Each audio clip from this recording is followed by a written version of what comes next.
people in this room are the families that we were able to help find refuge in the United States. Our family lived in Hungary for a year and a half. During that time, we were in partnership with many churches to get Ukrainians who were in danger out of the country, and Touch a Life really was a big part of that.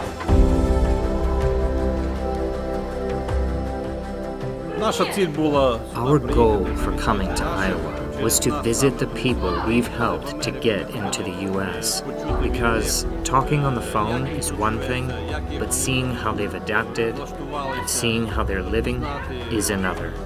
We wanted to encourage them. We're especially grateful to those helping in this partnership. We know it's very hard to help refugees assimilate, and we know the Lord will give a special blessing for helping in their time of trials. This is Boydya and Safia. They were two kids that came to the feeding center for many, many years before the war started, and now they're here in Iowa. Their non-profit charitable organization, Touch a Life. My kids came to be fed there. I used to be a teacher in Ukraine actually, and those kids I remember, all of them. Oleg and Lori and Martha helped us to get here. Our adjustment was smooth because of the people and the church. It's been 9 years since we've been able to visit our supporting churches, and we are using this opportunity to seek new partners for the ministry in Ukraine. Це моя жінка Лорі Enskyy. This is my wife Lori.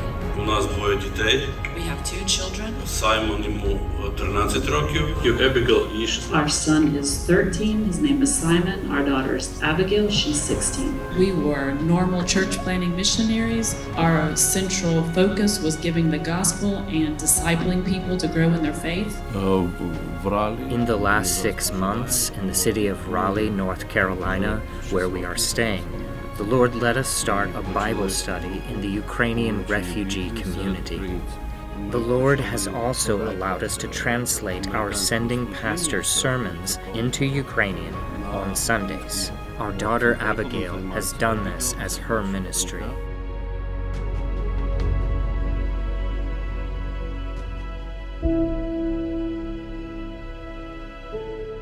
While we're here in the States, our partners continue working in Ukraine, feeding hungry children and at-risk youth. Our partners throughout Ukraine are also taking humanitarian aid to civilians in frontline cities. And we have a special group who visit soldiers on the front lines. They give them the gospel and humanitarian aid and stay for several days doing rehabilitation for their sore backs. In everything that we do, there is the giving of the gospel. These are the things we are raising money for, so we can continue all of these very needed ministries. While the level of help from the West has been decreasing, the need has become greater than it was. Please don't forget Ukraine, but pray for peace and for people to be reached with the gospel. Ukraine is going through an awful time.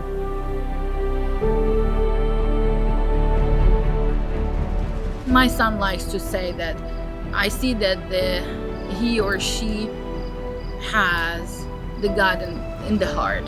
So that's moment when you can feel that. So that's why I think the miracles look like that. So it's not something sparkling or bright. I think it happened this way.